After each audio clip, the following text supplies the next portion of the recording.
Kabla ya taarifa hizi za ndani ambazo ni za asili kubwa, ikiwa unatazama kwa mara ya kwanza vile tunazileta hizi habari za Tanzania ITV moja kwa moja kutoka hapa Mbeya, ikiwa unatazama kwa mara ya kwanza, chukua sekunde moja tu, nyeza button ya subscribe, washa kengele ili kuendelea kupata taarifa hizi kemkem kila wakati. Cha muhimu cha kuzingatia unapoendelea kutazama hii kanda, usisahau kuponyeza alama ya like na karibu, ili ni kutaarifu vile tumepokea habari katika kituo hiki chetu.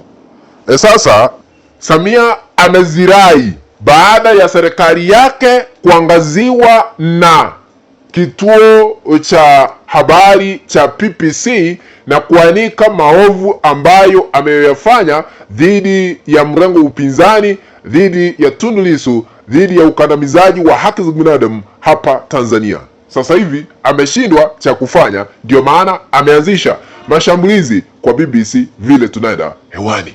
Amekasirika na kuvamia kituo cha PPC. Vile unavyotazama kwa skrini yako sasa hivi, taarifa hii imechapishwa ikisema hivi: PPC haina ueledi wa habari, inachapisha pande moja tu. Najua Samia amezungumza kupitia msemaji wa serikali ambaye anaitwa Musiwa. Amekasirika kwa sababu wameanikwa na BBC. Wameanza kuvamia BBC kwa kusema ya kwamba wanachapisha habari za upande mmoja.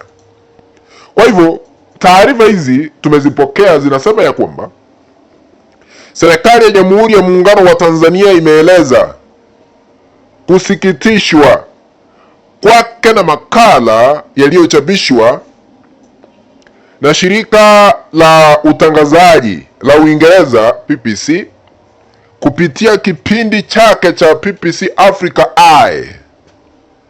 Serikali imesema kuwa makala hiyo imejaa maudhui ya upande mmoja tu, haina ushahidi wa kutosha ama dhabiti, ina upungufu mkubwa wa taarifa muhimu, na imebeba mwelekeo wa makusudi wa kuichafua heshima ya Tanzania na kimataifa. Katika taarifa yake, serikali imekishutumu chombo hicho kwa kuendeleza mwenendo wa kuipakazia Tanzania kwa tuhuma nzito bila kufuata misingi ya taaluma ya uandishi wa habari. Serikali hii ya Tanzania nashindwa kuelewa vile inafanya kazi. Sasa imebainishwa kuwa BBC, kulingana na serikali ya Samia, kwamba ilikataa kutoa nafasi ya kujibu kwa viongozi wawili wa upande wa serikali pamoja na spika wa Bunge la Jamhuri ya Muungano wa Tanzania, licha ya serikali kuonyesha utayari wa kutoa ushirikiano kama ilivyofanywa awali. Kufuatia upungufu huo wa weledi ambao haukutarajiwa kutoka kwa chombo kama BBC, serikali imesema sasa inachukulia jambo hilo kwa uzito mkubwa, na kwa sasa inafanya tathmini ya kina ya makala hiyo. Mpenzi mtazamaji, hii serikali nashindwa kuielewa. Sasa mara baada ya tathmini hiyo kukamilika, hatua madhubuti zitachukuliwa ili kulinda uhuru, heshima na usalama wa nchi dhidi ya mashambulizi, upotoshaji na uchochezi unaofanywa kupitia vyombo vya habari na mitandao ya kijamii. Hayo ni kulingana na serikali ya Samia Suluhu Hassan. Serikali sasa ya Samia imetoa wito, imelia kwa Watanzania wote kuwa makini na chokochoko zinazoelekezwa dhidi ya nchi yao Aidha, imewahakikishia Watanzania wote kuwa itaendelea kusimamia kwa dhati misingi ya amani, umoja na mshikamano, huku ikieleza afua mbalimbali za kutatua changamoto za kisiasa, kiuchumi na kijamii ili kuleta ustawi bora wa jamii nzima. Najua hayo makala, mimi mwenyewe nilichukua muda wangu kutazama makala yaliyochapishwa na BBC ili kuona ni kipi ambacho kinaendelea. Makala haya yalikuwa yanazungumzia ukweli halisi wa mambo,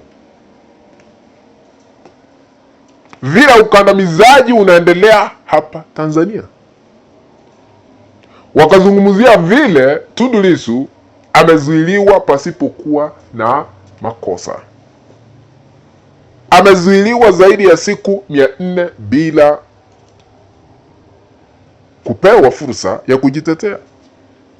Licha ya jamhuri kukosa ushahidi wa kutosha dhidi ya Tundu Lissu, wanaendelea na kesi ambayo haina msingi wowote. Sasa BBC ikizungumza hivyo, ikichapisha habari hizi, mbona serikali ya Samia Suluhu Hassan inakasirika? Na huo ndio ukweli halisi wa mambo.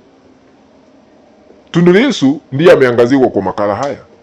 Ukandamizaji wa haki za binadamu hapa Tanzania umeangaziwa. Hicho ni kitu ambacho tunaelewa. Kuna ukandamizaji, ndio maana hata wanaharakati wa Tanzania akina Maria Sarungi, akina Mshabaha, akina Mange Kimambi hawapo hapa Tanzania, ni kwa sababu ya ukandamizaji wa haki za binadamu. Ukiongea unakatwa kichwa, unapotezwa tu. Humphrey Polepole hajulikani alipo. Hayo ndio yaliweza kuangaziwa pale. Ni habari za ukweli halisi wa mambo. Sasa Samia amekasirika, anaomba Watanzania sisi eti tukatae, tuwe makini na habari ambazo zinaweza kutupotosha hapa na pale. Waachana na ukora na ujanja wa kisiasa na ukatili na udhalimu na uongozi wa kiimla ambao katika karne hii hamna msingi wowote. Kwa hayo yamepitwa na wakati. Naendelea kufuatilia taarifa zingine, nitarudi hapo baadaye kwa mengi zaidi. Kufikia hapo, naomba kutamatisha makala haya, tukutane baadaye. Lakini ikiwa hauja subscribe, chukua sekunde moja tu, bonyeza batoni ya subscribe, washa kengele ili kuendelea kupata taarifa hizi kemkem kila wakati. Kwaheri kwa sasa.